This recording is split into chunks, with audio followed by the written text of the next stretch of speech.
All right, welcome to Monday Night News. Now, news of the discovery of oil in Turkana 5 years ago was received with excitement and great hope for riches, not just for Turkana residents, but for many other Kenyans too.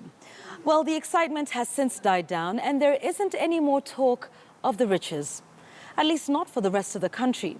And tonight, our reporter Dorcas Wangira tells us why in a special report dubbed The Wells of Dilemma.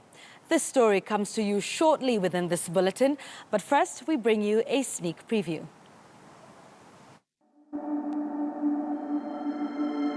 This is the oil from Gambia, well in the Turkana basin.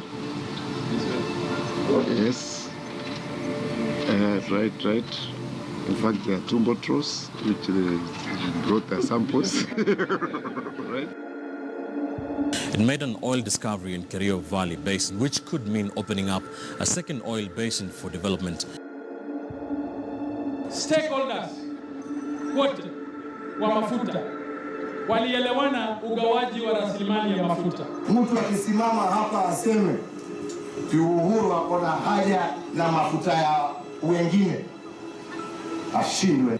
It's been 5 years since the discovery of oil in Turkana. Where are we now? Tonight, this special report, Wells of Dilemma, takes you to the south of Turkana, to where the oil wells are. We'll look at the most important issues and the future of oil exploration.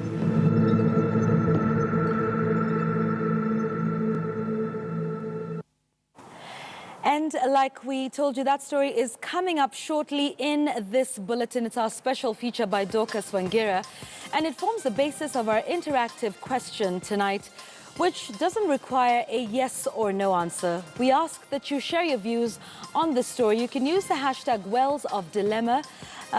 Please share your views on Twitter at KTN News, at @dwangira, I believe, is her Twitter handle as well, so that we can take a look at this story. We'll be looking forward to your views. Remember, that comes a little later on in this bulletin. The hashtag Wells of Dilemma at KTN News, at Yvonne Okwara, and at @dwangira as well. Now, to some great news for the country once again. Jeffrey Kirui and Edna Kiplagat are the winners of the 121st edition of the Boston Marathon.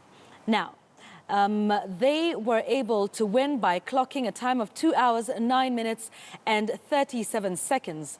38-year-old Edna Kiplagat, on the other hand, added to her wins in London, New York and Los Angeles by winning this year's edition in a time of 2 hours, 21 minutes and 52 seconds, a victory she celebrated with her children who were waiting for her at the finish line. Kirui knows he's got enough distance to salute the crowd. 2:09:36 or 37.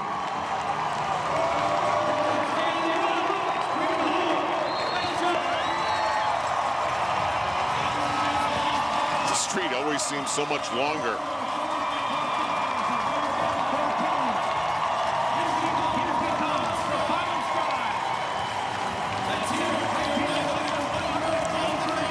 What a kick she put into this race, and Edna Kiplagat is your 2017 Boston Marathon Women's Champion. Unofficially 2 hours, 21 minutes and 53 seconds on a day where the temperatures were 21 and 22 Celsius. Wow.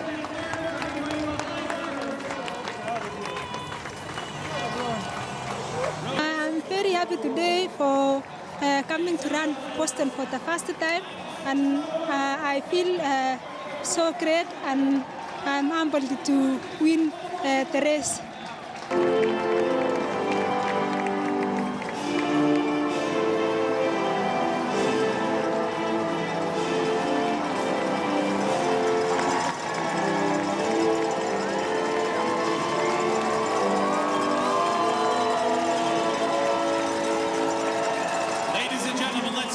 First time Boston champion from Kenya. I try to stay with my colleagues because my target was to start. From the starting, I was aware that I may win this race because I was I trained very well for this competition. I was prepared well.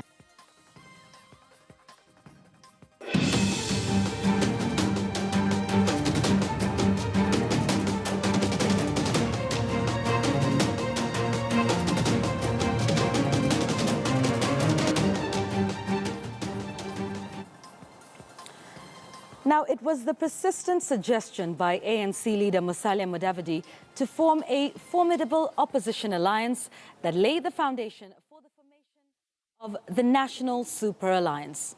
And so as the four NASA co-principals proceed on a three-day retreat to announce a presidential lineup from tomorrow, Murimi Mwangi takes a closer look at the much-touted chief minister position reportedly being dangled at Musalia within NASA. With the high possibility of a Raila Odinga Kalonzo Musyoka presidential ticket openly winking at the National Super Alliance, it appears the spotlight is slowly turning to the man who initiated debate on the formation of the formidable opposition alliance, Wycliffe Musalia Mudavadi, who is reportedly being strongly fronted for a new powerful position of chief minister, much to the outcry of his supporters who insist Musalia must be on the presidential ballot. There will be a flag bearer, running mate, and there will be other people who will do other things. And as the four NASA core principals begin the three-day retreat to name a presidential lineup, debate, it appears, will largely dwell on the political clout to be attached to the chief minister. They'll be caught up, A debate which lawyer George Keithy cautions will have to be confined within the 2010 Constitution's provisions on appointment of the cabinet. If the purpose and mandate then steps away from the normal cabinet secretary responsibilities, as would be stepping away from the provision of the Constitution, then a proper amendment will be needed. But while key NASA strategists want the chief minister's post an equivalent of the powerful prime minister position previously occupied by Raila under the coalition government, Keithy argues the NASA core principal nominated for the post will have to contend with the reality of being a presidential appointee. It is impossible in the arrangement of a constitutional and democratic space we've created. And in fact, the arrangement of how we're socialized in administration in our country to have people calling themselves as equals. They will not be equals. It's an impossibility. It's a pipe dream. The NASA retreat comes even as former powerful head of public service under the coalition government, Francis Kimemia, revisited the intrigues within the PNU wing that led to the fallout between Raila and Musalia, before key PNU figureheads backtracked on a promise to endorse Musalia's presidential bid. I know the elements who are supporting UDF, and these are the ones I told you we told them you can support whoever you want to support, but you cannot suppress some candidates to step aside, and you cannot use state resources to suppress any candidate. Musalia has since vowed to teach President Uhuru Kenyatta and his deputy William Ruto a lesson in the August 8th polls. All parties have until 28th May to nominate their presidential candidates. Murimi Mwangi, KTN News. All right, ODM's National Elections Board has announced that the nominations for the Busia gubernatorial position will only be conducted in Teso North and Teso South. This comes as Paul Otuoma maintains that he will not participate in a repeat nomination exercise. The results were nullified following claims of massive irregularities. The results for Busia gubernatorial nominations, as you know, were nullified because of massive irregularities that we noted as a board, and we have ordered for a repeat on the 25th. Are actually going to only repeat Teso North and Teso South. That is the decision of this board, because the rest of the results were okay, and we don't have to disturb the whole county just for purposes of this repeat. We intend to do better in terms of preparations, and we intend to ensure that we have a free and fair exercise. We have removed all the officers who had participated in the earlier exercise and replaced them with others, and that is why we had to push to ensure that it is free and fair. Well, one of the areas set to nominate its flag bearers is Nyamira County, from where our senior political reporter Chris Dhairu now joins me. Chris, good evening. We understand it's a bit of rain in Nyamira County this evening, but tell us about the preparations ahead of this nomination exercise tomorrow. We understand there were issues about which register will be used in this exercise. Well, Yvonne, a very good evening to you. And as you correctly put it, tomorrow it will be a big day for supporters of ODM party as they prepare to decide who will fly the flag of the party come the 8th of August, these elections. And of course, I was on the ground from morning and I talked to different aspirants and of course the residents, and I filed this story for you. It's all systems go in Nyamira County, County 046, as supporters of ODM party prepare to decide who will fly the ODM flag in the August 8th elections in all the elective positions. The position of governor has attracted 3 aspirants who are eyeing the ODM party ticket. However, the race has been narrowed to a 2-horse race between the incumbent John Nyagarama and West Mugirango MP Dr. James Gesami. We are calling upon our people to turn up in large numbers, registered members of the party, and that is when it becomes a party nomination exercise. It ceases to be a party nomination exercise when every Dick Daddy and everybody in Chuck are given a chance to participate in the exercise. I believe that I've got some experience to enable put a government in Nyamira that can deliver services to the people. As it is, I haven't seen any services delivered, or minimum services have been delivered to the people of Nyamira. Sure, I'm popular within the ground, and whichever register we use, as long as people vote, one man, one vote, I have no problem with that. With both camps spending their last day of campaigns meeting agents that will represent them in all the polling centers in the county, the residents woke up to leaflets saying that the governor had apologized for misappropriating close to 1 billion shillings. That is cheap politics. I think I'm mature enough. I've never thought of creating, stories against any of my opponents. If I have to face them, I face them squarely. I have not seen the leaflet myself, so I cannot be able to comment on it. So when I see it, I'll be able to comment effectively. We've already heard about plans to disrupt some centers where some people feel that they do not have enough support, but we've received enough assurance from the county commissioner in Nyamira that there will be enough security. Nyamira County has 4 constituencies and only 2 will participate in the ODM primaries, since Kitutu Masaba MP Timothy Busire, who is also the ODM treasurer, and his North Mugirango counterpart Charles Geni received direct nominations. Focus will be on Borabu and West Mugirango constituencies. So long as we are going to do the nominations based on the rules that were set by the party, I think it will be well. For me, it will be well. Have no fear whether they are voting with members or they are voting with the IBC membership. Jubilee, as I have indicated, has not impressed the people of Gusii, and in particular the people of Nyamira. And as for NASA, they have not had a chance in government for them to be rated.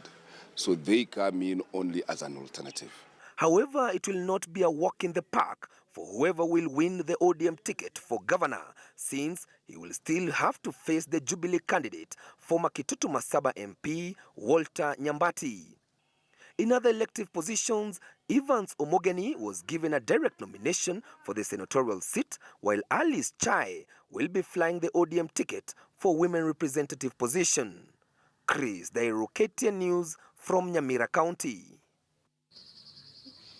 Well, Yvonne, that is what I was able to prepare for our viewers. And of course, I will be on the ground since party officials are already on the ground, ready for the big day tomorrow. And of course, the supporters and the aspirants of ODM party will be on the ground bringing our viewers live events as they unfold from 7 a.m. when most of the polling centers will be expected to start to be opened. And of course, from the tallying at 5 p.m. and until they declare who will be flying the ODM ticket for the various elective positions. I now hand you over to my colleague Francis Mutalaki, who is in Voi, Taita Taveta County, where the same nominations are expected to be held. It's to you, Francis Mutalaki. Well, thank you, Chris Dairu from Nyamira County, and we are coming to you live from Voi Town here in Taita Taveta, where the ODM party primaries are set to be conducted tomorrow. And we understand that the current governor, who is John Murutu, has raised some concerns with regard to tomorrow's party primaries for ODM, and he's saying that some of the secretariat members in the ODM County Elections Board are one of their acquaintances for his main challenger, who is Honorable Thomas Modegu, the current member of parliament for Wundanyi. He's also saying that the rationale in which the selection of some of the polling stations is very suspect, giving an example in one of the polling stations known as Ngandu in Mwatate constituency, saying that it seems that it doesn't favor some of the locals in that area. The governor also has accused his main challenger, who is Thomas Modegu, saying that there were several meetings that were held at his home in Wundanyi constituencies, and these meetings were scheduled to be the county elections board meeting. And so these are some of the issues that are coming out here as we head to tomorrow's by-election. But as it stands now, we understand that the governor had sent a letter to the National Elections Board and is waiting for a response. But as it stands now, it is all systems go, and we'll be waiting to see if the National Elections Board will be able to respond to that letter raised by, and the accusations that have been raised by the governor. The governor has been also categorical, saying that these issues had been raised earlier at the County Elections Board, but until this moment they have not been addressed. I now want to hand you back to our studios in Nairobi for Yvonne. Thank you very much, Francis Mtalaki from Taita Taveta County in Voi there. We'll be taking a look at all of that, and you want to stay with KTN News, where you will get the whole story. We are covering the party primaries for you in a way only we can here on KTN News. So our teams will be there from 6 o'clock in the morning when the ballots open all the way until the last vote is counted. Please do stay with our teams for that coverage all day tomorrow. You're watching Monday Night News right here on KTN News. Thank you for staying with us. We want to remind you that that feature by Dorcas Wangira on black gold in Turkana, it's called Wells of Dilemma, is still coming up. But let's take a quick break. We'll be right back.